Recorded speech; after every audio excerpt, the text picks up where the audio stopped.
Hello everyone, आवाज सभी लोगों तक पहुंच रही है? पहुंच रही है?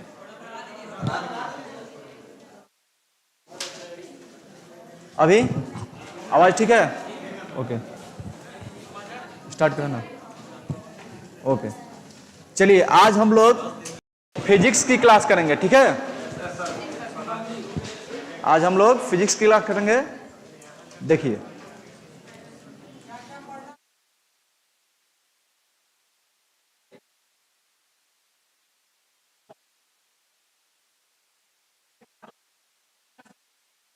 हाँ सर, ये वाला।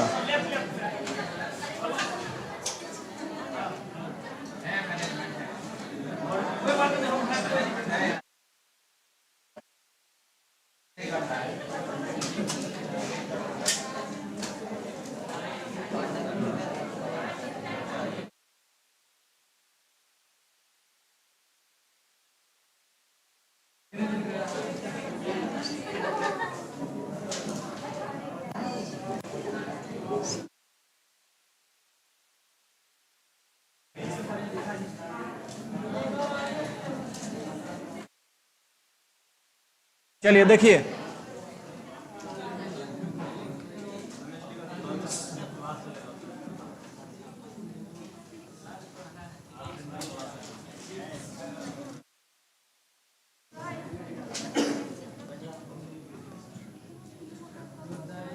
देखिए आज हम लोग फिजिक्स क्लास स्टार्ट करने जा रहे हैं, ठीक है? देखेंगे सबसे पहले हम लोग फिजिक्स के बारे में एक स्टेटमेंट पे चर्चा करेंगे, उसके बाद हम लोग लाइट की क्लास को पढ़ेंगे आज, ठीक है? लाइट, प्रकाश, जी हाँ, लाइट को, ठीक है, उसके बाद चर्चा कर दी जाएगी। आज पहले लाइट पढ़िए, ठीक है? हाँ, लाइट। चलिए देखिए, फिजिक्स क्या है? तो प्रकृति के जो मूलभूत नियम है, फंडामेंटल रूल्स ऑफ नेचर,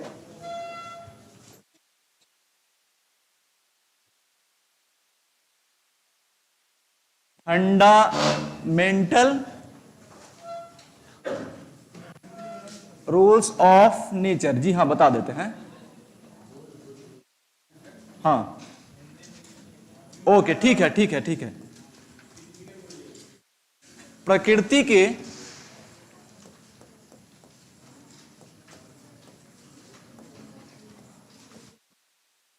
मूलभूत नियमों का अध्ययन,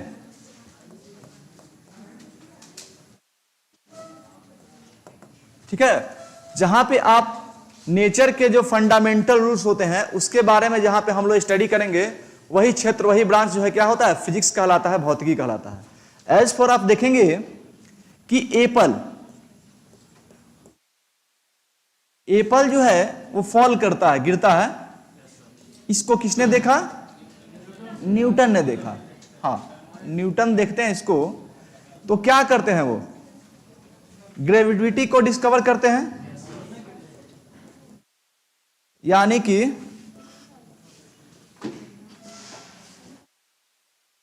गुरुत्वाकर्षण को वो क्या करते हैं? डिस्कवर करने का काम करते हैं, खोज देते हैं। तो आप ये कह सकते हैं कि फिजिक्स जो है, भौतिकी जो है, वो क्या है? जहां पे आप नेचर के जो फोर्सेस होते हैं उसके बारे में जहां पे आप जानते हैं, पढ़ते हैं, उसी को क्या कहा जाता है?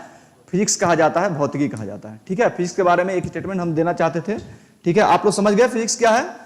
देखिए, हटा दें, ओके। हमने कहा था कि आज हम लोग लाइट को पढ़ेंगे, ठीक है? प्रकाश को। प्रकाश जो है वो फिजिक्स का बहुत ही इंपॉर्टेंट चैप्टर होता है। लाइट यानी कि प्रकाश, ठीक है? आप लोग एकदम कॉन्सेंट्रेट होकर देखिए, समझिए क्लास को, हर एक पॉइंट आपको समझ में आएगी, ठीक है? लाइट क्या है? What is light? तो आप सभी अगर यहां तक पहुंचे हैं तो डेफिनेटली आप सभी ये जानते होंगे कि लाइट क्या है। जानते हैं? Light is a form of energy. Light यानी कि प्रकाश जो है वो ऊर्जा का ही क्या होता है? एक रूप है। जैसे साउंड ऊर्जा का एक रूप है, वैसे लाइट भी ऊर्जा का क्या होता है? एक रूप होता है। और ये जो है इलेक्ट्रोमैग्नेटिक वेव होते हैं, यानी विद्युत चुंबकीय तरंग है, ये भी आप सभी जानते हैं इलेक्ट्रोमैग्नेटिक वेव है। और वेव का मतलब क्या होता है, तरंग से होता है, ठीक है। तो तरंग क्या होता है, वह एक डिस्टरबेंस होता है। तरंग क्या होता है, एक डिस्टरबेंस होता है, जिसको हिंदी में हम लोग कहते हैं कि विक्षोभ। डिस्टरबेंस को हम लोग हिंदी में विक्षोभ कहते हैं। और ये क्यों होता है, तो जो भी पार्टिकल, जितनी भी वस्तु को आप देखते हैं, वे सभी किसी न किसी पार्टिकल से मिलकर के क्या होती है, बनी होती है, बनी होती है। तो जो पार्टिकल से मिलकर के वो बनी होती है, उन्हीं पार्टिकल में अगर मूवमेंट होता है, यानी कि वो गति करते हैं, वो वाइब्रेट करते हैं, कंपन करते हैं, तो उसी को क्या कहा जाता है कि वो तरंग है। जैसे शांत जल है, जल जो है वो शांत है, उसमें अगर एक थोड़ा सा कंकड़ आप मार दीजिएगा, उसमें तरंग उठने लगता है, यानी कि वो क्या होता है, हलचल होने लगता है, उसमें वाइब्रेशन होने लगता है, वो वाइब्रेट करने लगता है। इसका मतलब क्या है कि वही उसको क्या कहते हैं हम लोग, डिस्टर्बेंस। वो शांत है, उसको अगर डिस्टर्ब कर दिया गया, उसमें डिस्टर्बेंस हो गया, तो क्या हो गया, वो तरंग हो गया, वेव हो गया, ठीक है। तो लाइट क्या है, form of energy, form of energy,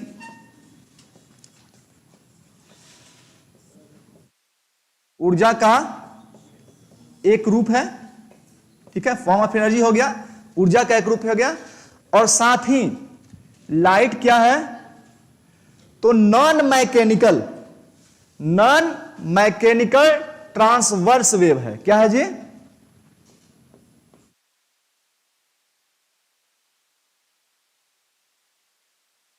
non mechanical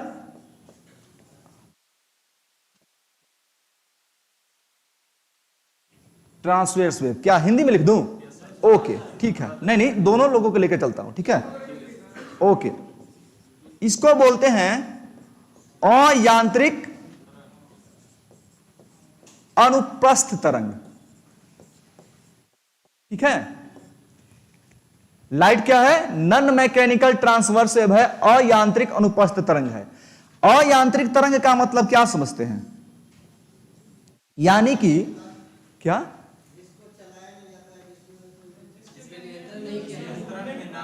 मैं बताता हूं, यानी कि इस वेव को चलने के लिए मीडियम की जरूरत नहीं होती है, हाँ, माध्यम की जरूरत इसके लिए नहीं होती है, माध्यम की जरूरत इसके लिए क्या होती है, नहीं होती है। देखिए, मीडियम की जरूरत नहीं होती है, यानी कि लाइट, जितनी भी विजिबल लाइट आप देखते हैं, इलेक्ट्रोमैग्नेटिक वेव है वो, तो जब वो चलती हैं, उनको ट्रेवल करने के लिए, उनको संचरित होने के लिए क्या होता है, मीडियम की जरूरत नहीं पड़ती है, यानी कि माध्यम की जरूरत नहीं पड़ती है।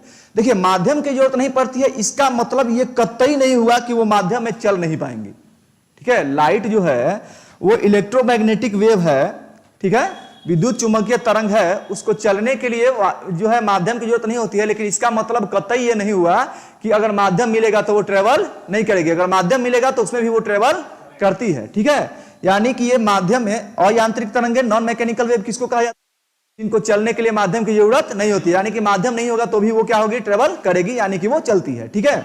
यानी अच्छा, आप लोग लिखेंगे भी, ठीक है, लिख लीजिए, पहले समझा देते हैं फिर लिखवा देंगे, ठीक है। हाँ, तो ये माध्यम की जरूरत नहीं होती है, यानी कि मीडियम की जरूरत नहीं होती है, और मीडियम की जरूरत नहीं होती है, इसका मतलब ये कतई नहीं हुआ कि ये अगर मीडियम, हाँ बता देते हैं, अभी उसी पे चर्चा करेंगे, कॉन्सेंट्रेट रहिए, वही बताते हैं, ठीक है।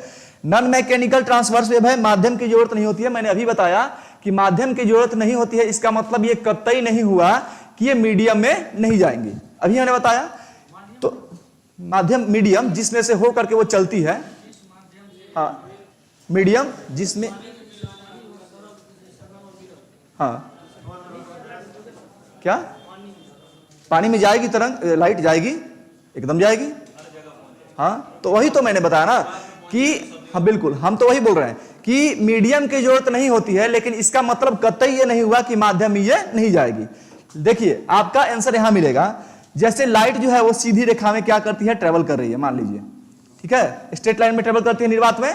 लेकिन जैसे ही ये माध्यम में प्रवेश करती है, जैसे ही ये माध्यम में प्रवेश करेगी मीडियम में, तो मीडियम के जो पार्टिकल होते हैं, जिस भी मीडियम में जाएगी उसमें कुछ ना कुछ पार्टिकल होता है ना जी, तो जैसे ही वो मीडियम में जाएगी तो मीडियम के जो पार्टिकल वाइब्रेट करते हैं उस पार्टिकल के लंबवत ये क्या करती है, ट्रेवल करने लगती है, यानी कि लंबवत वाइब्रेट करती है, ऐसे, हाँ ऐसे, ठीक है। माध्यम में ये लाइट जो है वो ऐसे ट्रेवल करेगी, हाँ लंबवत, यानी कि माध्यम के पार्टिकल के जब लंबवत ट्रेवल करती है तो उसी को कहा जाता है कि ये अनुप्रस्थ तरंग है, ये ट्रांसवर्स वेव है। समझ गए? नहीं समझे? ठीक है, नहीं उनको नहीं समझ आया। जब कोई किरण, जब कोई तरंग, ठीक है, जब कोई तरंग माध्यम के पार्टिकल के वाइब्रेशन के लंबवत उस माध्यम में ट्रेवल करती है तो उसको कहा जाता है कि वो अनुप्रस्थ तरंग है। और जब वो माध्यम के पार्टिकल के लंबवत यानी कि उसके पैरेलल, लंबवत करेगी तो अनुप्रस्थ हो जाएगा, और उसके पैरेलल ट्रेवल करेगी तो वो क्या हो जाएगा, अनुदैर्ध्य तरंग हो जाएगा। इसके लिए आपको एक स्टेटमेंट और मैं देता हूं। जैसे देखेंगे साउंड को, हाँ साउंड को आप देखेंगे, साउंड जो है वो कैसे ट्रेवल करता है, साउंड भी एक वेव है, साउंड भी एक वेव है ना, लेकिन साउंड कैसे ट्रेवल करता है, जिस मीडियम में वो जाएगा, नहीं नहीं, साउंड जो है वो अनुदैर्ध्य तरंग है, साउंड जो है वो अनुदैर्ध्य तरंग है। आप थोड़ा सा कंफ्यूज हैं, ठीक है। अगर साउंड ऐसे चल रही है, जैसे आप देखिएगा किसी स्पीकर को देख लीजिए, जहां से जो है वो क्या निकलता है, साउंड निकल के आता है। आप देखेंगे स्पीकर से सब साउंड निकलता है, वहां से जब वेव निकलता है तो वो कैसे निकलता है, ऐसे, ऐसे निकलता है ना। हाँ, तो कंप्रेशन और रेयरफेक्शन कहां पे होता है, साउंड में होता है ना, साउंड में होता है। और इसमें लाइट में क्या होता है, क्रेस्ट एंड ट्रफ होता है, क्रेस्ट एंड ट्रफ होता है। किसमें?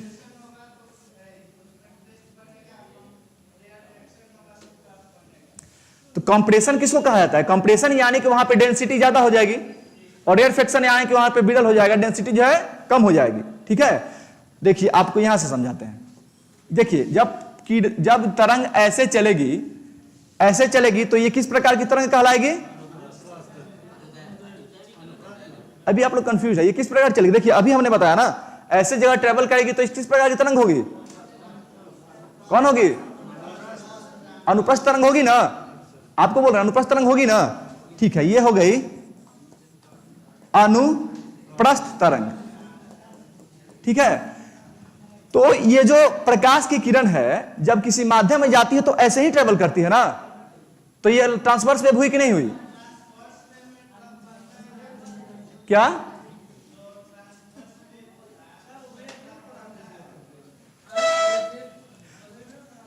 ठीक है, क्लास ऑफ होगी तो आप हमसे मिल लीजिएगा, हाँ आपका कंफ्यूजन दूर कर देंगे, ठीक है।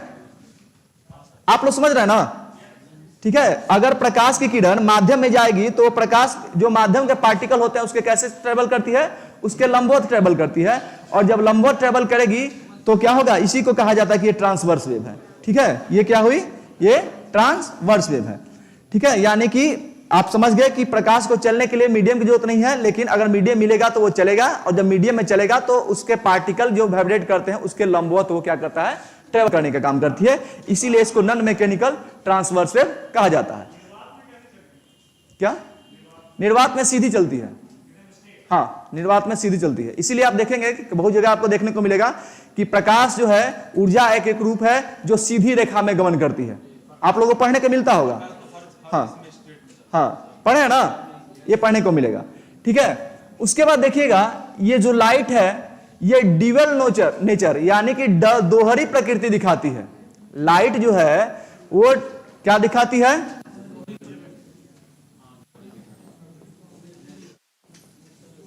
ड्यूअल नेचर यानी कि हाँ दोहरी प्रकृति को क्या करती है, शो करने का काम करती है। कौन कौन सा जी, हाँ एक जो है हाँ पार्टिकल नेचर, और दूसरा जो है वो क्या होता है, वेव नेचर। हाँ वेव नेचर यानी कि पार्टिकल नेचर यानी कि कण प्रकृति, कण प्रकृति, और ये क्या होता है, तरंग प्रकृति। यानी ये दो प्रकार के नेचर को दिखाती है। लाइट जो है वो कितने प्रकार के नेचर को दिखाती है, ड्यूअल नेचर। कौन कौन सा होता है, एक पार्टिकल नेचर होता है और दूसरा क्या होता है, वेव नेचर, ठीक है। चलिए अगर आप नोट करना चाहेंगे तो नोट करेंगे, कि नोट कर लिया है आप लोग, नोट कर लिया ना, नहीं किए हैं? हाँ? आप लोग नहीं किए हैं? Okay. Particle nature and wave nature, ठीक है? ओके, ठीक है, बोल देते हैं। ठीक है, आप लोग लिख लीजिए प्रकाश, लिखिए प्रकाश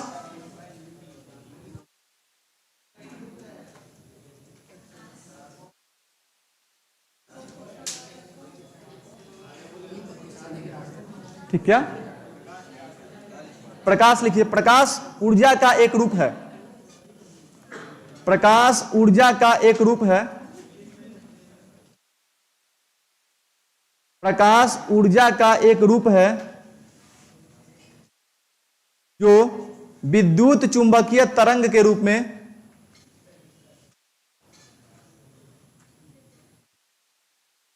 विद्युत चुंबकीय तरंग के रूप में संचरित होते हैं। जो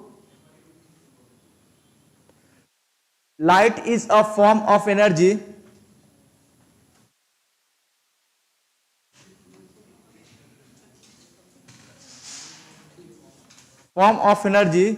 which travel in form of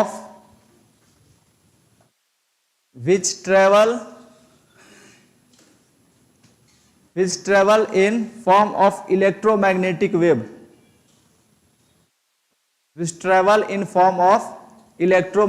wave, जो विद्युत चुंबकीय तरंग के रूप में क्या होती है? संचरित होती है। ठीक है, प्रकाश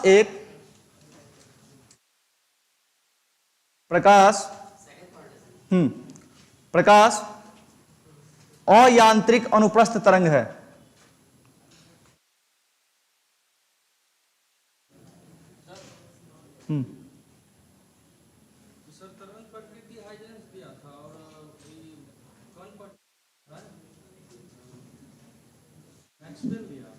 हम बता रहे हैं, सब बता रहे हैं, पहले लाइट से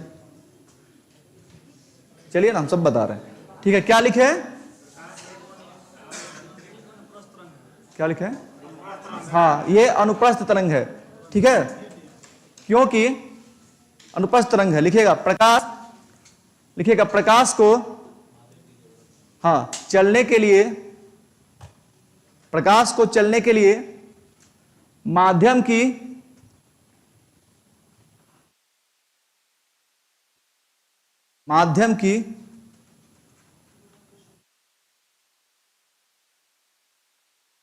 जरूरत नहीं है, लेकिन यह माध्यम में भी संचरित होती है। ठीक है, प्रकाश की किरण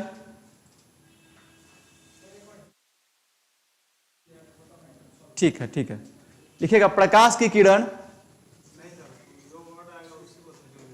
ठीक है, हम सबको लेकर चल रहे हैं। प्रकाश की किरण माध्यम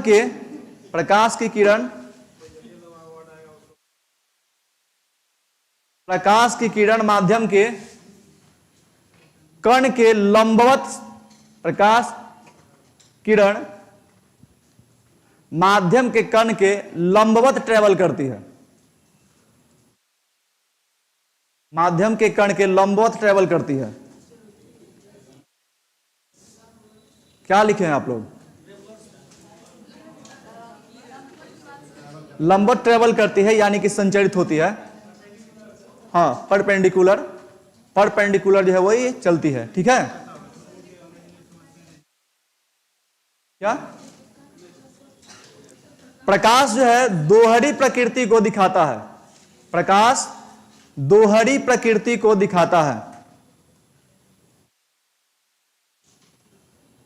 प्रकाश दोहरी प्रकृति को दिखाता है।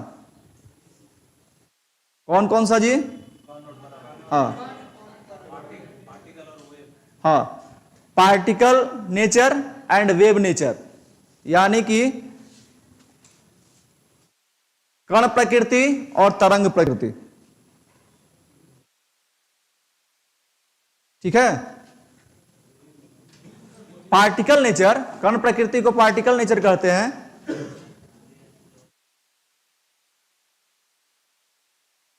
ठीक है, अब देखिए क्वेश्चन यहां से क्या निकल कर आता है सामने, ध्यान दीजिएगा, क्वेश्चन निकल करके आता है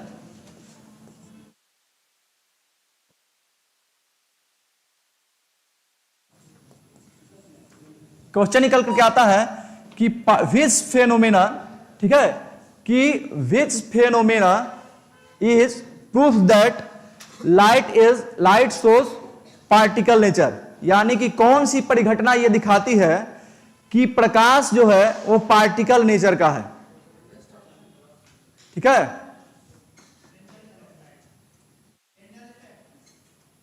हाँ टिंडल इफेक्ट, हाँ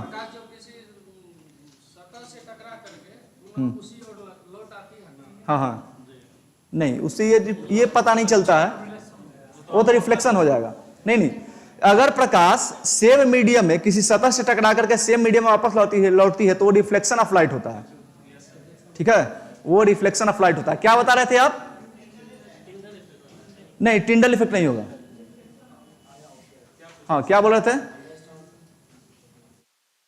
क्या बता रहे थे आप लोग? और कोई बोल रहा था? यह है फोटो इलेक्ट्रिक इफेक्ट। हाँ हाँ, फोटो इलेक्ट्रिक इफेक्ट। ठीक है, फोटो इलेक्ट्रिक इफेक्ट जो है, यानी कि प्रकाश विद्युत प्रभाव। ठीक है, प्रकाश विद्युत प्रभाव द्वारा यह पता चलता है, यानी कि प्रकाश, ठीक है, यानी कि प्रकाश विद्युत प्रभाव, हाँ प्रकाश विद्युत प्रभाव यह सत्यापित करता है, प्रकाश विद्युत प्रभाव यह सत्यापित करता है, प्रकाश विद्युत प्रभाव यह सत्यापित करता है कि प्रकाश जो है वो पार्टिकल नेचर यानी कण प्रकृति के, कण, क्या बता देते हैं। ठीक है, यह सत्यापित करता है कि प्रकाश पार्टिकल नेचर को दिखाता है। देखिए, जब कोई विजिबल जो लाइट है, जब कोई विजिबल लाइट किसी धातु की सतह से टकराता है, ठीक है, जब कोई प्रकाश की किरण विजिबल लाइट किसी धातु के सतह से टकराता है, तो जब वो रिफ्लेक्ट होता है तो उसमें से इलेक्ट्रॉन के पार्टिकल जो है वो बाहर के रूप में वो बाहर निकलता है। इसी से यह सत्यापित होता है कि प्रकाश जो है वो पार्टिकल कण को शो करता है। ठीक है, चलिए इसके बाद दूसरा क्या लिखे थे? Wave nature. हाँ, वेव नेचर,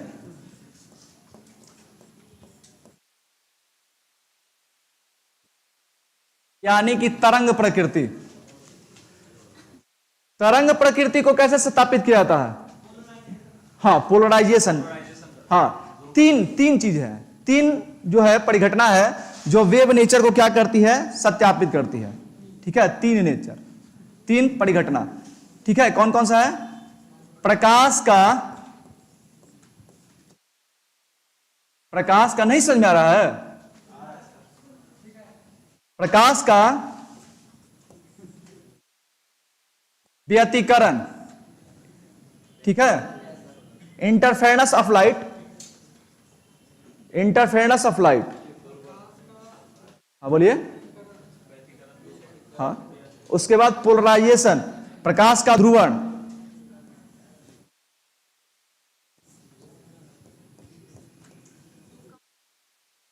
पोलराइजेशन ध्रुवण, और प्रकाश का विवर्तन, interference of light, polarization of light and deflection of light. ठीक है,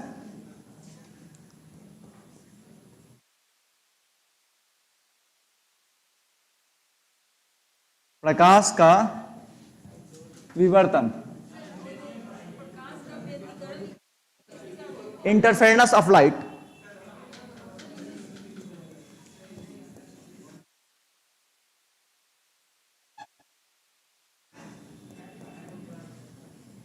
इंटरफेरेंस ऑफ लाइट,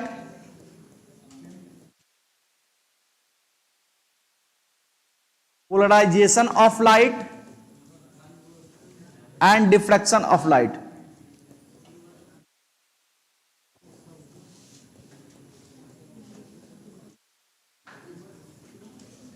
क्या हुआ जी, नहीं समझ में आ रहा है क्या? हाँ ठीक है, यानी कि ये तीन परिघटना जो है वो प्रकाश के तरंग प्रकृति को क्या करती है, दिखाती है। इसमें ये प्रकाश का ध्रुवन पोलराइजेशन ऑफ लाइट जो है ये भी बताता है कि प्रकाश जो है वो अनुप्रस्थ तरंग है। ठीक है, प्रकाश जो है ट्रांसवर्स वेव है, ये पोलराइजेशन ऑफ लाइट भी बतलाता है। ये सारी परिघटना हम पढ़ेंगे एक एक करके, तो सारी चीजें आप लोग कंफर्म होगी, आप लोग एकदम कंसंट्रेशन मत खोइए। ठीक है, ये सारी प्रकाश की जो घटनाएं हैं, प्रकाश की रिफ्लेक्शन, प्रकाश के अपवर्तन, डिफ्रैक्शन, TIR, ये सारी चीजों को हम लोग पढ़ेंगे, हर एक पॉइंट आपका क्लियर होगा। ठीक है, तो प्रकाश का ध्रुवन, ठीक है, ये क्या सब हम तो बोल रहे हैं ना, सबको हम समझाएंगे, आप लोग एकदम घबराइए मत, सबको हर एक पॉइंट को हम समझाएंगे। ठीक है, प्रकाश का ध्रुवन पोलराइजेशन ऑफ लाइट यह बताता है,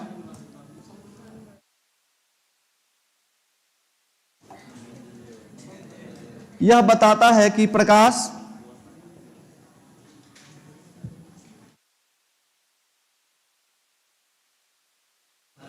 अनुप्रस्थ तरंग है। ठीक है, इसको नोट कीजिए।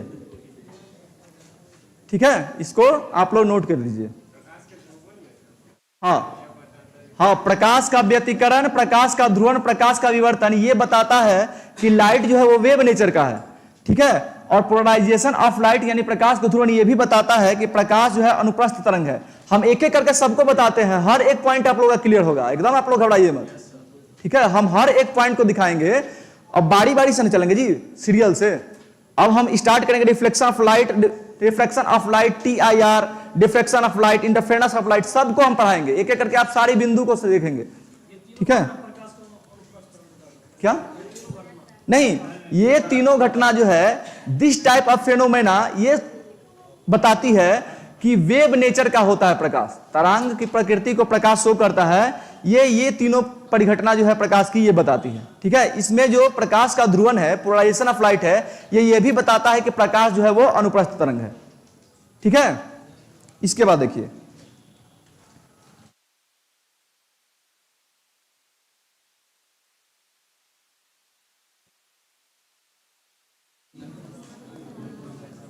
रिफ्लेक्शन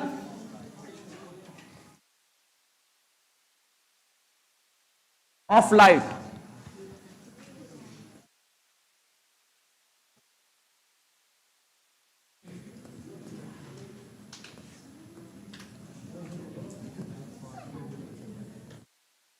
प्रकाश का परावर्तन। ठीक है, प्रकाश का परावर्तन यानी कि रिफ्लेक्शन ऑफ लाइट। प्रकाश का परावर्तन क्या कहलाता है?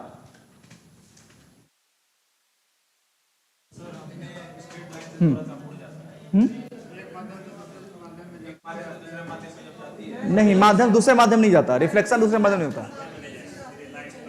हाँ हाँ,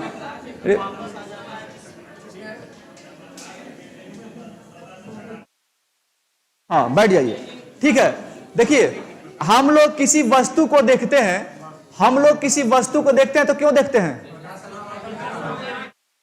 प्रकाश के परावर्तन के कारण देखते हैं ना जी, प्रकाश के परावर्तन को कारण हम देखते हैं। अलका रंजन, क्या समझ में नहीं आ रहा है? जो समझ में नहीं आ रहा है बताइएगा तो ना, कि ये चीजें नहीं समझ में आ रही है। जितना पॉइंट हमने बताया उसमें क्या नहीं समझ में आया? देखिए, रिफ्लेक्शन ऑफ लाइट क्या होता है? जब प्रकाश की किरण, ध्यान दीजिएगा आप लोग, जब प्रकाश की किरण किसी सतह से टकराती है, ठीक है, प्रकाश की किरण जब किसी सतह से टकराती है, तो अगर वो वापस उसी दिशा में लौट जाती है, सेम मीडियम में, तो ये परिघटना क्या कह लेती है? प्रकाश का परावर्तन कहलाता है। ठीक है, जैसे मान लीजिए ये प्रकाश चली, ठीक है, तो प्रकाश तो जनरली किसी भी वस्तु से अगर टकराएगी तो वो रिफ्लेक्ट होगी, और रिफ्लेक्ट होगी तो आप उसको क्या करेंगे? देखेंगे। ठीक है, लेकिन अगर प्रकाश जिस वस्तु से टकरा रही, अगर वो दर्पण हो, कांच हो, शीशा हो, और उसके पीछे अगर सिल्वर का कलई किया हो, तो वहां से अगर रिफ्लेक्शन होगा तो वो रिफ्लेक्शन जो है वो और किसी वस्तु की तुलना में क्या होगा? ज्यादा होगा, रिफ्लेक्शन ज्यादा होगा। ठीक है, तो मान लीजिए ये कांच है और इसके पीछे क्या हुआ है? कलई किया हुआ दर्पण है। ठीक है, ये क्या है, दर्पण है। हमने क्या कहा, किसी भी वस्तु से अगर ये टकराएगी, ठीक है, अगर किसी भी वस्तु से टकराती है तो क्या होता है, रिफ्लेक्शन होता है। लेकिन अगर सतह स्मूथ हो, अगर सतह स्मूथ हो और पॉलिश किया गया हो, पॉलिश किया गया हो, तो रिफ्लेक्शन जो होगा वो ज्यादा होगा, रिफ्लेक्शन ज्यादा होगा, ठीक है। लकड़ी में बोल रहे हैं, लकड़ी में बोल रहे हैं, दर्पण के लिए बोल रहे हैं, स्मूथ सतह है और यहां पे लिख रहे हैं। अभी हमने बोला ना कि दर्पण के लिए बोल रहे हैं, क्या अभी तो हमने बोला ना जी कि दर्पण के सीन में, बोला कि नहीं बोला, बोलिए, ठीक है, दर्पण के लिए जी, हाँ, नहीं नहीं, दर्पण के लिए बोला, स्मूथ सरफेस होना चाहिए और पॉलिश होना चाहिए, और वो दर्पण के लिए मैंने बोला, ठीक है। अब सबसे बेस्ट, हाँ ठीक है, और जो क्या बोल रहे हैं, कोई दिक्कत है, हाँ, स्मूथ सरफेस है, चिकना सतह है, और इसके लिए, और सबसे बड़ा, प्रकाश का सबसे बड़ा रिफ्लेक्टर क्या होता है, सबसे बड़ा रिफ्लेक्टर चांदी होता है ना जी। प्रकाश का सबसे बेस्ट रिफ्लेक्टर कौन होता है, चांदी होता है, हाँ, यानी कि सबसे उत्तम परावर्तक, सबसे उत्तम परावर्तक जो होता है वो क्या होता है, चांदी होता है, ठीक है, चांदी होता है। तो यहां पे चांदी की कड़ी की होती है और ऊपर से क्या होता है, कवर होता है, ठीक है। तो जब ये किरण यहां पे कॉन्सेंट्रेट कीजिए, प्रकाश की किरण आकर के इस सतह से टकराती है, तो इसको, इसका पाथ जो है वो क्या होना चाहिए, ऐसे होना चाहिए ना, होना चाहिए ऐसे, लेकिन ये नहीं होता है, होना चाहिए सीधी आ रही तो ऐसे जाना चाहिए, लेकिन ये ऐसा क्यों नहीं होता है, क्योंकि यहाँ पे कलई किया होता है और इसको कवर किया होता है, इसको ये पार नहीं कर पाएगी। तो ये क्या होती है, यहां से इसी एक एंगल बनाते हुए क्या होती है, रिफ्लेक्ट हो जाती है, और ये जो रे है ये अविलंब होता है ना। तो ये प्रकाश की किरण आती है और इस सतह से टकरा करके क्या होती है, वापस इस दिशा में क्या होती है, लौट जाती है। तो यही परिघटना जो है, this type of phenomena called reflection of light, यानी कि ये परिघटना जो है वो क्या कहलाता है, प्रकाश का परावर्तन कहला रहा है। इसके दो नियम होते हैं, पहले इसको लिख लीजिए फिर हम बताते हैं, ठीक है। क्या, हाँ बताते हैं, दोनों नियम ही तुरंत बताएंगे। इस नियम को पहले लिख लीजिए कि प्रकाश के परावर्तन क्या है, उसके बाद दोनों नियम बता देते हैं। जैसे ये किरण जो है, इस किरण को क्या कहेंगे, इंसिडेंट रे, हाँ, इंसिडेंट रे कहेंगे, यानी कि ये क्या हो जाएगी, किरण हो जाएगी। ये जो रे है ये क्या कहलाएगी, ये रिफ्लेक्टेड रे हो जाएगी,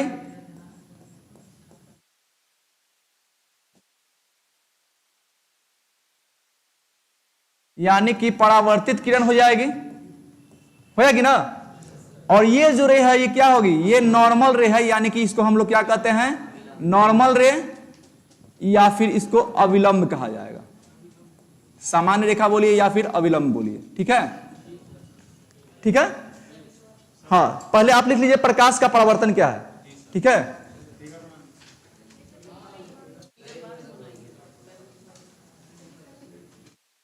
ठीक है, चलिए लिखिएगा, हाँ बोलिए, फिगर बना रहे हैं, अच्छा अच्छा, लिखिएगा। जब प्रकाश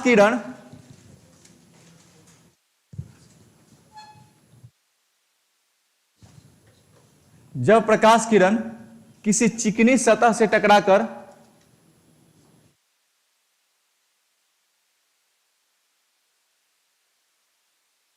ओके ठीक है, बड़ा लिख रहे हैं, ठीक है। जब कोई प्रकाश किरण किसी चिकनी सतह से टकराकर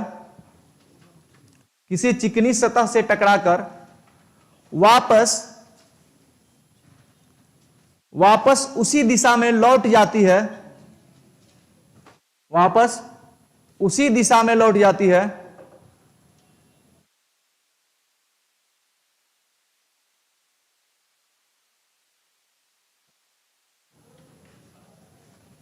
डायरेक्शन नहीं हो सकता है, ठीक है, उसको लिख लीजिए, ठीक है, माध्यम में लिख लीजिए, सेम मीडियम में लिख लीजिए, हाँ, वापस उसी माध्यम में लौट जाती है।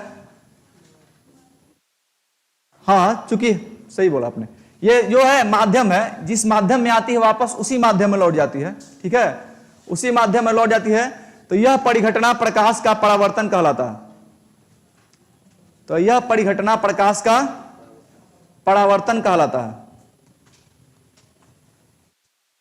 ठीक है। क्या लिखवा दें? हाँ, लिख लीजिए, लिख लीजिए। when ray of light strikes on a smooth surface,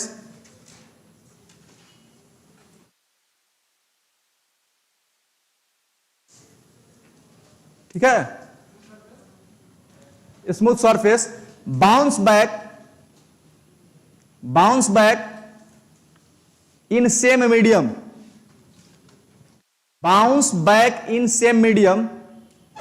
that phenomenon is called reflection of light, ठीक है। यानी कि किसी चिकनी सतह से टकराकर वापस उसी मीडियम में अगर वो वापस लौट जाती है तो उसको हम लोग क्या कहते हैं कि यह प्रकाश का परावर्तन हो रहा है, ठीक है। चलिए, इस चित्र को बना लिए हैं आप लोग, ठीक है। देखिए, प्रकाश के परावर्तन के नियम, ठीक है, लॉ ऑफ रिफ्लेक्शन लिखिएगा।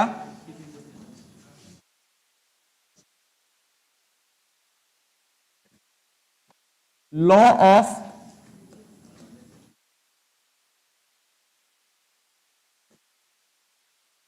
ऑफ रिफ्लेक्शन,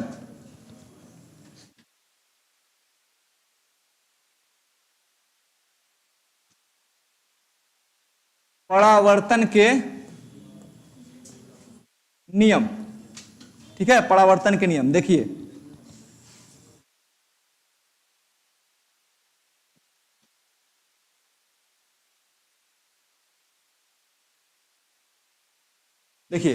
ये प्रकाश की इंसिडेंट रे आती है, टकरा करके वापस उसी मीडिया में क्या होती है, लौट जाती है। और ये क्या होता है, ये अविलंब होता है। ये तीनों कहां मिलते हैं जी? एक ही बिंदु पर, एक ही तल में मिलते हैं कि नहीं मिलते हैं? ये तीनों जो है वो एक ही तल पर मिलते हैं। और ये जो एंगल देखिए, ये हुआ इंसिडेंट, ये है इंसिडेंट रे, ठीक है, और ये है नॉर्मल रे, और ये हुआ रिफ्लेक्टेड रे,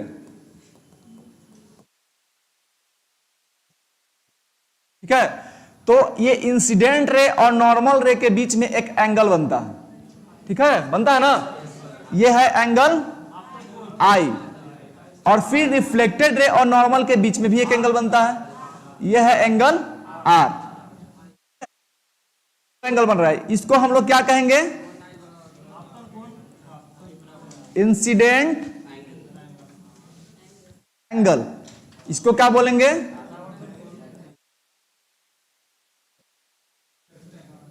रिफ्लेक्टेड एंगल बोलेंगे। हाँ, यानी ये हो गया आपतन कोण और ये हो गया परावर्तन कोण। हिंदी में भी लिख देते हैं, परावर्तन कोण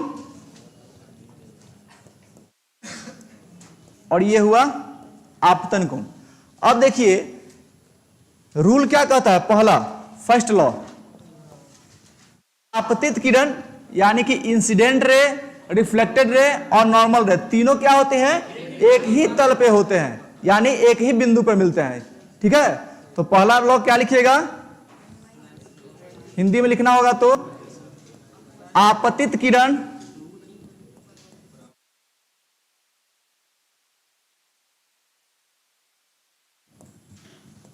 परावर्तित किरण, हाँ उन लोगों के भी लिख देते हैं, और अविलंब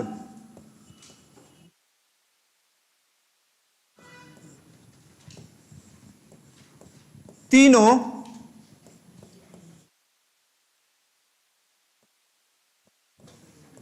एक ही तल पर मिलते हैं।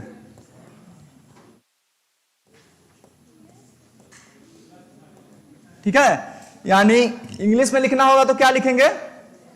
Incident ray, reflected ray and normal रे, ऑल थ्री रे मीट ऑन सेम पॉइंट। यानी कि तीनों रेखाएं जो है वो कहां मिलती है जी? एक ही पॉइंट पे, एक ही तल पे मिलते हैं। ठीक है,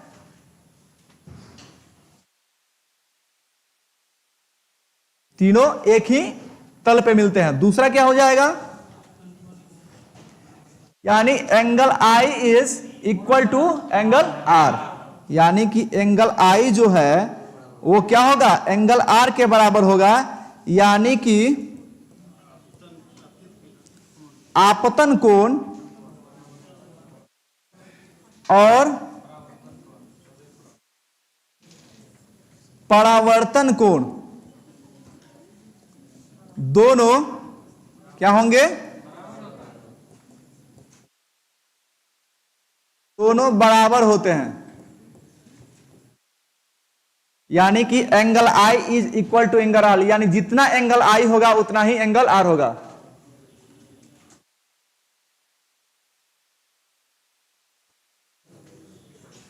चलिए देखिए, एक बार फिर से बोल देता हूं, अगर आप लोगों को आवाज नहीं मिल रही है ऑनलाइन वालों के लिए। देखिए, इंसिडेंट रे, रिफ्लेक्टेड रे और नॉर्मल रे तीनों एक ही तल में होते हैं। ये आप का पहला लॉ। और दूसरा क्या कहता है कि angle i is equal to r, यानी कि आपतन कोण जो होता है वो परावर्तन कोण के बराबर होता है। ये प्रकाश के परावर्तन के क्या होते हैं? दो नियम होते हैं। लिख लिया है दोनों आप लोग, सभी लोग? ओके, यहां पे थोड़ा सा ध्यान दीजिएगा आप सभी। क्वेश्चन ऐसे कभी कभी पूछ लेता है, कभी कभी क्वेश्चन जानते हैं क्या पूछ लेता है?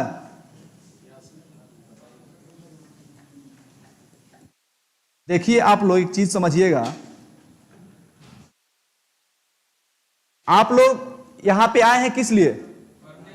पढ़ने के लिए तो आए ही हैं, सीखने के लिए?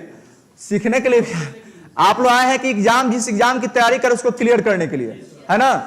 यानी कि आपको वही टॉपिक पढ़ाया जाएगा जहां से क्वेश्चन जो है पूछने जाने की संभावनाएं जो है वो ज्यादा है कि नहीं? हर एक बिंदु को जैसे फिजिक्स में आप लोग एकेडमी में पढ़ते हैं वैसे, या फिर किसी भी सब्जेक्ट में, वैसे तो नहीं बताया जाएगा। आवाज मिल रही है आप लोग को? हाँ, ठीक है। तो हर एक बिंदु पे जहां से एग्जाम में क्वेश्चन पूछे जाते हैं वो हर एक टॉपिक को यहां पे पढ़ाया जाएगा, इसलिए आप लोग थोड़ा सा भी घबराइए मत। ठीक है, तो इसमें क्वेश्चन पूछता है, जैसे ये हो गए इंसिडेंट रे, ध्यान दीजिएगा, और ये है रिफ्लेक्टेड रे, और ये है अविलंब। ठीक है, तो क्वेश्चन पूछता है कि यदि आपतित किरण, ध्यान दीजिएगा, क्वेश्चन पूछता है कि यदि आपतित किरण, ध्यान दीजिएगा, यहां पे कॉन्सेंट्रेट कीजिएगा आप लोग, कि आपतित किरण यदि परावर्तक सतह के साथ, ठीक है, आपतित किरण यदि परावर्तक सतह के साथ 40 डिग्री का एंगल बनाता है, ठीक है, आपतित किरण यदि परावर्तक सतह के साथ 40 डिग्री का एंगल बनाता है, तो एंगल आर जो है वो क्या होगा? ठीक है, क्यों? हाफ,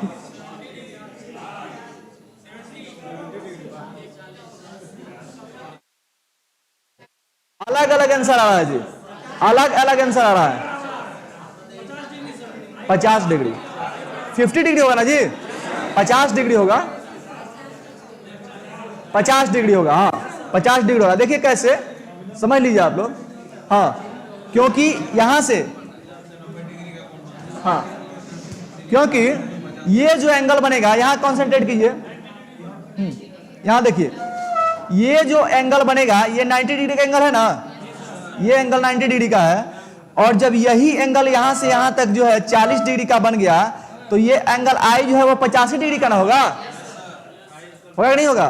50 डिग्री का होगा।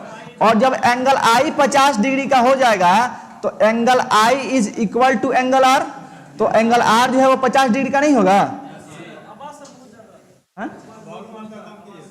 ओके, ठीक है, अभी आवाज मिल रही है आप लोग को ना? ठीक है, तो ये समझ में आ गया कैसे हुआ। अब देखिए एक चीज और होता है, इसको हटा दें, चलिए ध्यान दीजिए,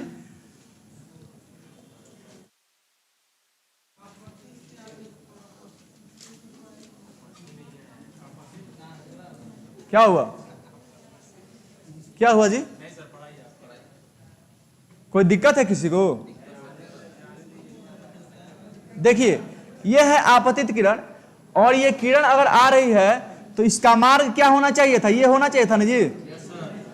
ध्यान दीजिएगा, इसका मार्ग जो है वो ये होना चाहिए था, लेकिन होता क्या है कि ये जो है यहां से क्या होती है, रिफ्लेक्ट हो जाती है। हाँ, ये है अविलंब,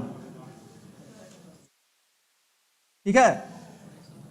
तो ये निर्गत किरण जो है ये अविलंब के साथ, ये परावर्तित किरण हो गई, ये परावर्तित किरण हो गई ना। तो एक कोण होता है विचलन कोण। विचलन कोण को सुने हैं आप लोग? विचलन कोण किसको कहा जाता है?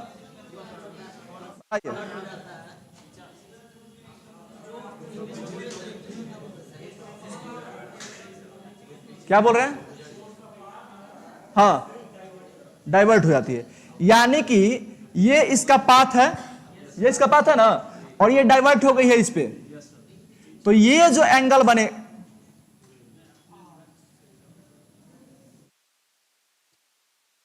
एक सेकेंड, ये रिफ्लेक्ट हो गई, इसका पाथ ये है और यहां से रिफ्लेक्ट हो गई है। तो ये जो एंगल बनेगा, ये जो एंगल बनेगा ये क्या होगा? हाँ,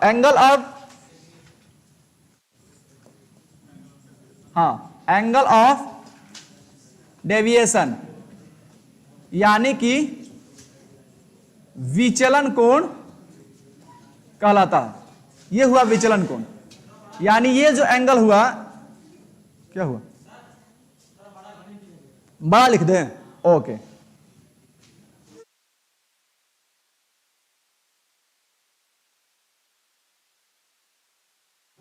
देखिए, ये जो एंगल हुआ,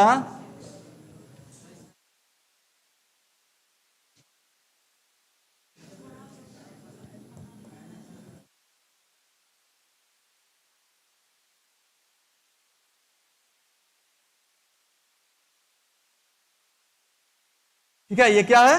विचलन कोण है।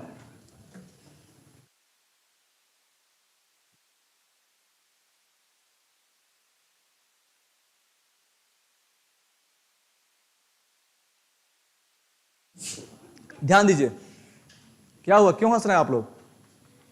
ये जो यहां से देखिए क्वेश्चन कैसे पूछ लेता है, यदि आपतित किरण परावर्तक सतह के साथ मान लीजिए कि 40 डिग्री का एंगल बना रहा है, वैसे ही, ठीक है, ये 40 डिग्री का एंगल बना रहा है, तो ये विचलन कोण का मान कितना होगा? हाँ, विचलन कोण का मान, एंगल ऑफ डेविएशन कितना होगा?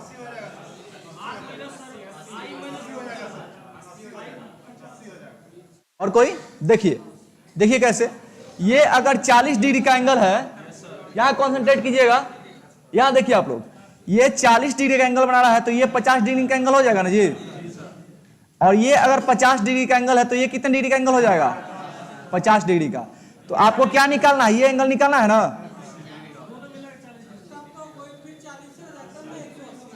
क्या?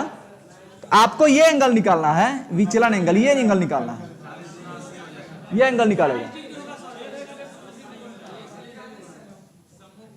रेखा पर। अच्छा, ये एंगल कितने का बनना चाहिए? ये एंगल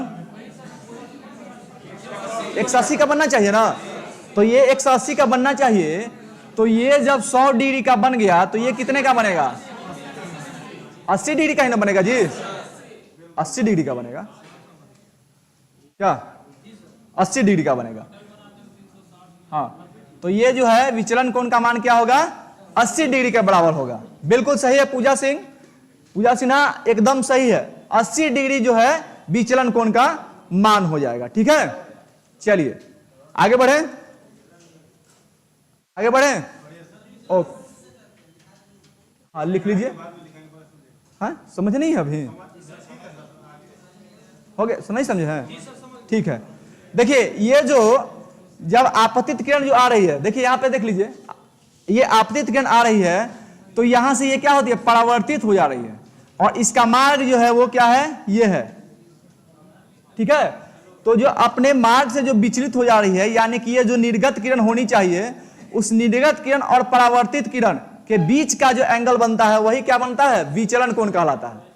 ठीक है, एंगल ऑफ डेविएशन कहलाता है। समझ में आया, यही एंगल ऑफ डेविएशन कहलाता है। अब देखिए, ये एक चीज होता है प्रतिबिंब। प्रतिबिंब, प्रतिबिंब क्या होता है, छाया नहीं, छाया अलग चीज हो गई। छाया जो है वो अलग चीज होती है, और प्रतिबिंब जो है वो अलग चीज होता है। हाँ बोलिए।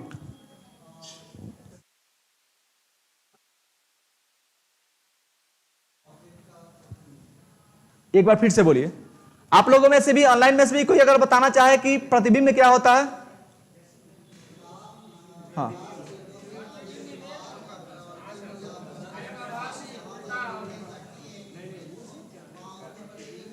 अच्छा, हाँ आप क्या बोल रहे हैं? नहीं नहीं, ये नहीं पूछ रहे हैं, पहले ये बोल रहे हैं कि प्रकाश जो प्रतिबिंब है क्या, इमेज नहीं, छाया अलग चीज है। हाँ, आप बोलना चाहते हैं, बोलिए।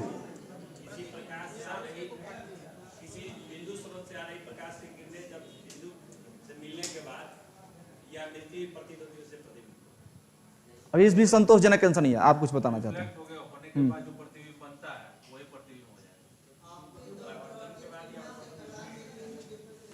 हाँ ठीक है, आप सही बोल रहे हैं। देखिए, छाया अलग चीज है और प्रतिबिंब जो है वो अलग चीज है। ठीक है, छाया अलग चीज है और प्रतिबिंब जो है वो अलग चीज है। अब देखिए क्या है, छाया कहां होता है, जब लाइट ब्लॉक होता है, जब लाइट आ रही है और लाइट ब्लॉक हो जाता है, दर्पण के लिए, मिरर के लिए बोल रहे हैं, मिरर के लिए। ठीक है, तो आप देखेंगे अगर लाइट सीधा आ रहा है और लाइट के सामने कोई वस्तु आ गया, यानी कि लाइट अगर ब्लॉक हो गई, तो उसकी क्या बनता है, शैडो बनता है, छाया बनता है। लेकिन प्रतिबिंब जो है वो क्या होता है, जब किसी वस्तु से टकराकर, जब किसी वस्तु से टकराकर प्रकाश की किरणें वापस लौटती है, तो किसी वस्तु से टकराकर लौटने वाली जो प्रकाश किरणें हैं, अगर किसी बिंदु पे सच में मिलती है, सच में किसी बिंदु पर मिलती है या मिलती हुई प्रतीत होती है, तो उस बिंदु पे वस्तु का प्रतिबिंब बनता है। समझ आ रहा है? किसी वस्तु से टकराकर, किसी भी वस्तु से टकराकर जब प्रकाश की किरणें लौटती है, तो वे लौटती हुई प्रकाश किरणें जिस बिंदु पे, यानी कि सच में किसी बिंदु पे अगर वो मिलती है या मिलती हुई प्रतीत होती है, बात पे ध्यान दीजिएगा, स्टेटमेंट पे, सच में मिलती है या मिलती हुई प्रतीत होती है, तो उस बिंदु पर बना प्रतिबिंब जो होगा वो क्या होगा, बिंदु पर जो है वस्तु का प्रतिबिंब बनेगा। यानी बिंदु पे जो आकृति बनेगी वही क्या होगा, प्रतिबिंब होगा। यानी कि अगर जो हमने कहा कि सच में मिलती है, तो यानी कि वास्तव में उस बिंदु पर वो मिलेगी, तो वो जो प्रतिबिंब बनेगा वो वास्तविक होगा। क्या होगा, वास्तविक होगा। और अगर मिलती हुई प्रतीत होती है, तो वो जो है वो काल्पनिक होगा। ठीक है, यानी कि जैसे मान लीजिए कि ये कोई वस्तु है। ठीक है, हाँ, ये दर्पण, तुरंत दर्पण में ही बताएंगे। पहले लिख लीजिए कि प्रतिबिंब क्या है। प्रतिबिंब,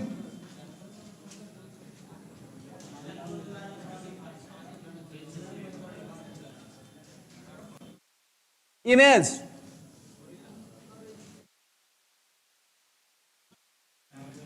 विचलन को नहीं लिखे, विचलन को नहीं लिखे, ठीक है, इसको लिख लिया, फिर विचलन को लिखा जाता है, इसको समझ लीजिए, बोर्ड पे लिख दिए हैं। प्रतिबिंब लिखिएगा। ये प्रतिबिंब जो है वो दो प्रकार की होती है, एक होती है वास्तविक, हाँ वही बता रहे हैं आप लोग, खड़ा वास्तविक और काल्पनिक। चलिए लिखिएगा, प्रतिबिंब जब किसी वस्तु से टकरा कर लौटती हुई प्रकाश किरणें, नहीं लिख रहे हैं आप, जब किसी वस्तु से टकराकर लौटती हुई प्रकाश किरणें सच में किसी बिंदु पर मिलती है, सच में किसी बिंदु पर मिलती है, जब किसी वस्तु से टकराकर लौटती हुई प्रकाश किरणें सच में किसी बिंदु पर मिलती है या मिलती हुई प्रतीत होती है, सच में किसी बिंदु पर मिलती है या मिलती हुई प्रतीत होती है, तो उस बिंदु पर वस्तु का प्रतिबिंब बनता है। तो उस बिंदु पर वस्तु का प्रतिबिंब बनता है। वस्तु पर मिलती, सच में क्या लिखे हैं, सच में किसी बिंदु पर मिलती है या मिलती हुई प्रतीत होती है, ठीक है, मिलती है या मिलती हुई प्रतीत होती है, तो उस बिंदु पर वस्तु का प्रतिबिंब बनता है। ठीक है, देखिए वास्तविक प्रतिबिंब कब बनेगा, जब उस बिंदु पर वो मिलेगी। और काल्पनिक कब बनेगा, यानी कि ये डॉट डॉट मैंने दिया है, यानी कि ये मिलती हुई प्रतीत होती है। जैसे आप लोग देखेंगे, आप लोगों ने किताबों में भी पढ़ा होगा कि जो पर्दे पे जो फिल्म दिखाई जाती है, ठीक है, पर्दे पर जो फिल्म दिखाई जाती है, पर्दे पर फिल्म दिखाई जाती है ना जी, तो वो जो प्रतिबिंब होता है वो क्या होता है, वास्तविक होता है। ठीक है, हाँ, पर्दे पर जो प्रतिबिंब बनता है वो वास्तविक होता है।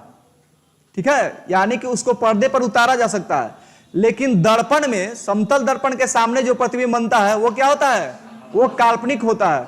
उसको पर्दे पर नहीं उतारा जा सकता। उतारा जा सकता है, नहीं उतारा जा सकता। आप देखते होंगे कि जब पर्दे पे कोई मूवी वगैरह चलाया जाता है तो क्या होता है, एक नीचे जो है इंस्ट्रूमेंट रखा होता है और वहां से जो है क्या होता है, रे रिफ्लेक्ट होती है ना, और वो जब बिंदु पर मिलती है तो ही क्या होता है, वो जो है इमेज बनता है, प्रतिबिंब बनता है। ठीक है, तो वास्तविक होती है और काल्पनिक होती है। यानी कि अगर बिंदु पर सच में मिलेगी तो क्या होगा, वास्तविक होगा। अगर मिलती हुई प्रतीत होती है तो क्या होता है, काल्पनिक होगा। यानी वास्तविक प्रतिबिंब अगर बनेगा तो इसको पर्दे पर उतारा जा सकता है, पर्दे पर उतारा जा सकता है। लेकिन अगर वस्तु काल्पनिक बनेगा तो इसे पर्दे पर नहीं प्राप्त कर सकते हैं, पर्दे पर प्राप्त नहीं कर सकते हैं। देखिए एक सेकंड,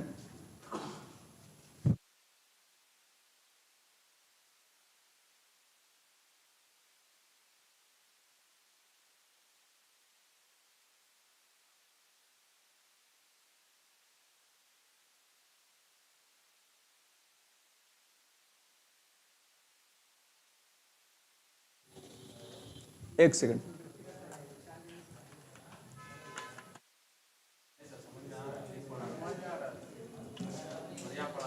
नहीं देखिए कुछ लोग है ना,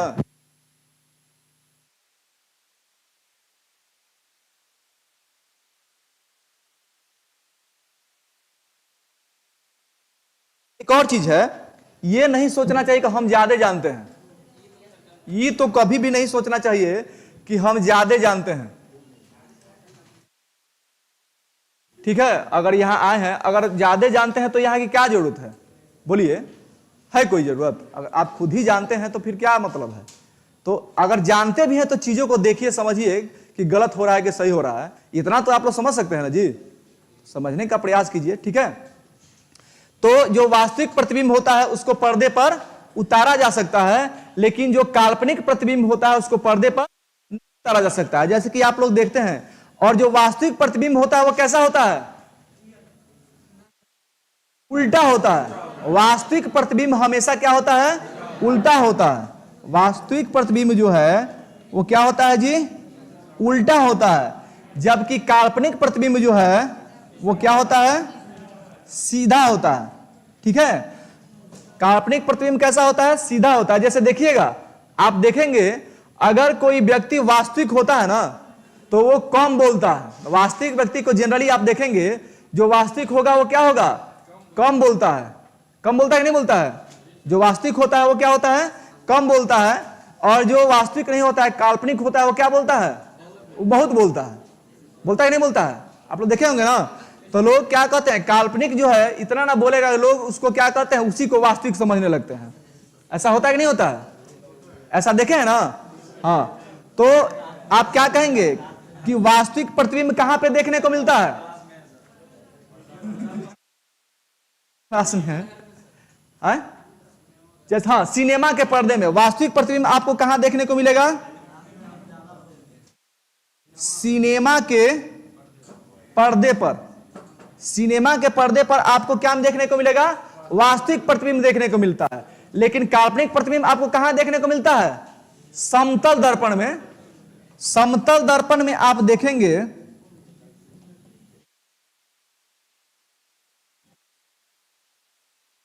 समतल दर्पण में जो प्रतिबिंब बनता है वो क्या बनता है? काल्पनिक बनता है। ठीक है, तो प्रतिबिंब देखे जहां पे वस्तु से टकराकर जो किरणें आती है, जहां पे सच में मिलती है, वो क्या होता है? वास्तविक प्रतिबिंब बनता है।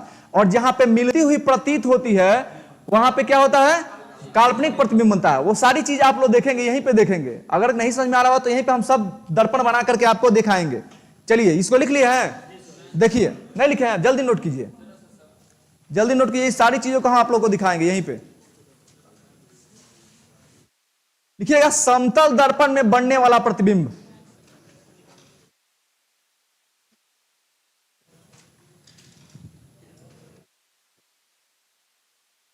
स्वाति कुमारी, क्या प्रॉब्लम है? क्या समझ में नहीं आ रहा है? बोलिए। ऐसे लिखिएगा कि नहीं समझ में आ रहा है तो हम क्या समझेंगे कि क्या बताए आपको। आप लिखिए कि हमको ये प्रॉब्लम है, इस टॉपिक को फिर से बता दीजिए। हाँ, क्या हुआ? दोनों में तो हम बोल रहे हैं ना जी। क्या नहीं बोल रहे हैं? क्या, किसको इंग्लिश में बोलना है बताइए? किसको इंग्लिश में बोलना है? बोलिए।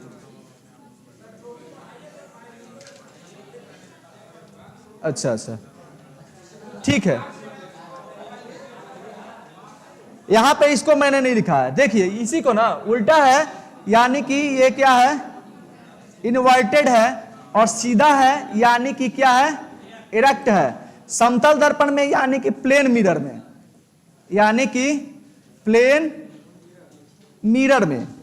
और ये सिनेमा के पर्दे पर तो लिखा ही हुआ है। अब लिखिए, समतल दर्पण में बनने वाले प्रतिबिंब के अभिलक्षण, यानी characteristics of image in form of plane mirror, यानी कि प्लेन मिरर में जो प्रतिबिंब बनते हैं उनके अभिलक्षण। हाँ, समतल दर्पण में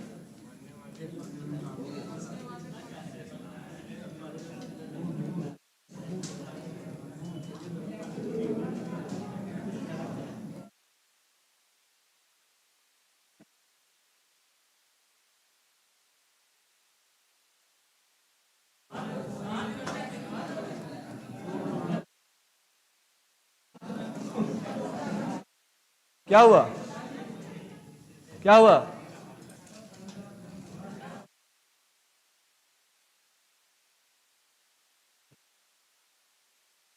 लिखिएगा, इंग्लिश में लिखना होगा तो characteristics of image in plane mirror, यानी कि समतल दर्पण में बनने वाले प्रतिबिंब के अभिलक्षण। समतल दर्पण में जो प्रतिबिंब बनता है वो कैसा बनता है जी? हाँ, पहले ये देखिए ना, समतल दर्पण का जो प्रतिबिंब होता है, ठीक है, वो वस्तु, हाँ, जितनी दूरी पे वस्तु होता है उतनी ही दूरी पे,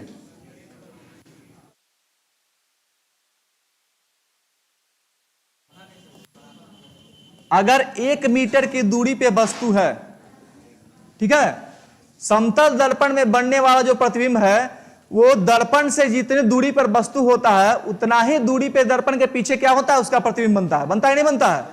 और जितना साइज होता है उतना ही साइज में बनता है। ठीक है, सेम साइज में बनता है और सेम डिस्टेंस में बनता है। और जो बनने वाला प्रतिबिंब होता है वो कैसा होता है? हाँ, आभासी होता है। ठीक है, और लैटरली क्या होता है? वो लैटरली क्या होता है?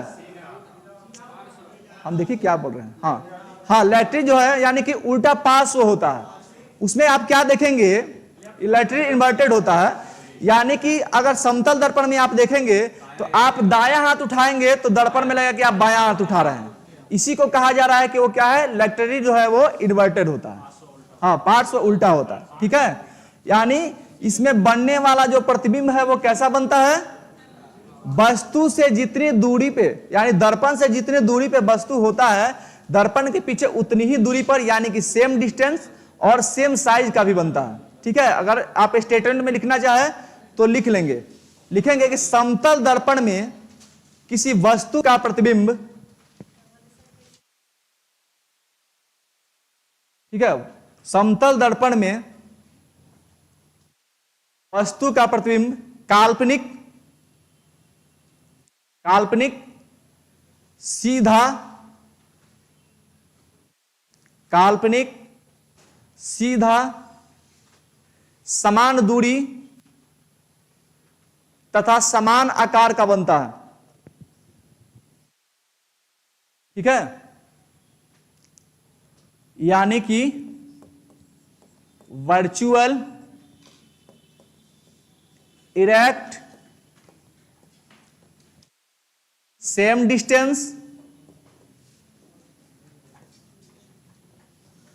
Same size and laterally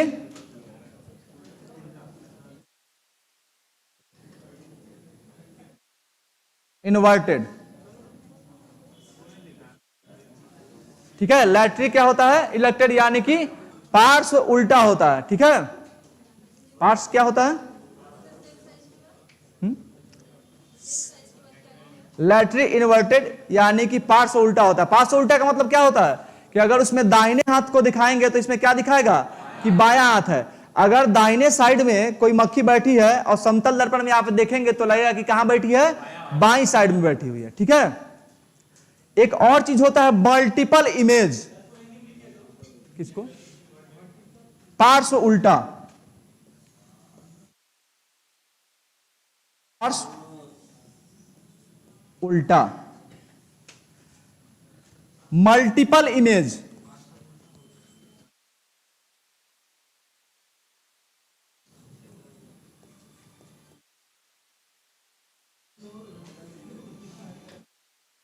multiple image. देखिएगा, अगर समतल दर्पण को, दो समतल दर्पण को, हाँ?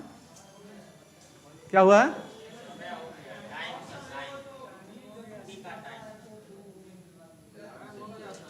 क्या बोल रहे हैं,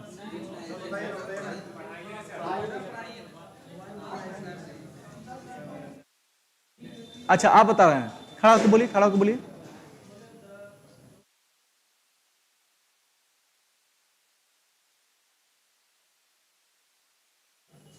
हाँ नहीं, जिस वेग से वो दौड़ कर आएगा दर्पण में भी वो उसी वेग से दौड़ता हुआ प्रतीत होगा। जिस वेग से वो दौड़ता हुआ आएगा ना, समतल दर्पण में भी वो उसी वेग से दौड़ता हुआ प्रतीत होगा, वैसा ही प्रतिबिंब उसका बनेगा, ठीक है।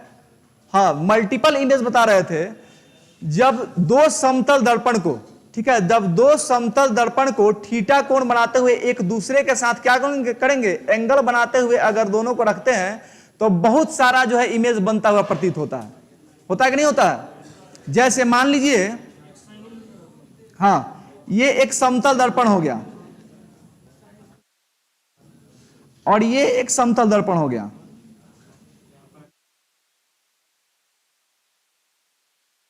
वो भी बता देते हैं, एक पहले समझ लीजिए, ठीक है।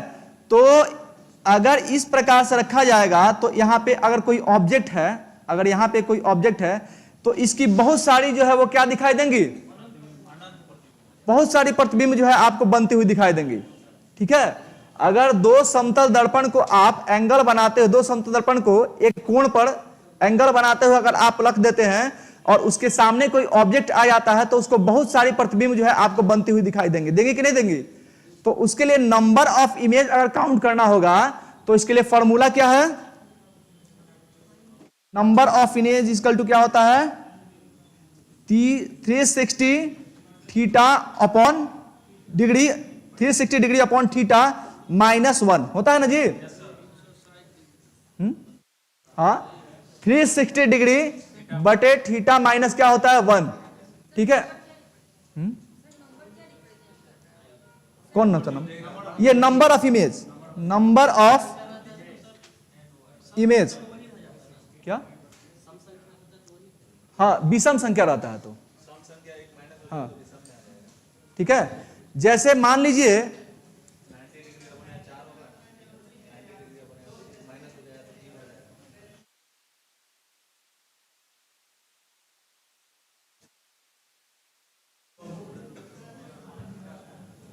आज आपका नहीं मिल रहा है, एक बार फिर से बोलिएगा, थोड़ा आप लोग शांत हो जाएंगे। हाँ,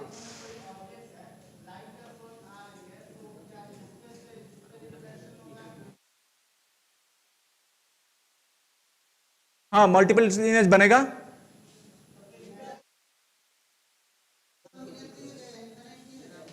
इस पे इनफाइनाइट नहीं होगा, नहीं, उस पे इनफाइनाइट, जो आप बोल रहे हैं ना, जहां पे थीटा कोण 0 डिग्री का बन रहा है वहां पे इनफाइनाइट होगा, यहां पे इनफाइनाइट नहीं होगा। यहां पे एंगल बन रहा है तो यहां पे इनफाइनाइट नहीं होगा, जहां पे 0 डिग्री का एंगल बनेगा वहां पे इनफाइनाइट होगा, यही ना आप बोल रहे हैं?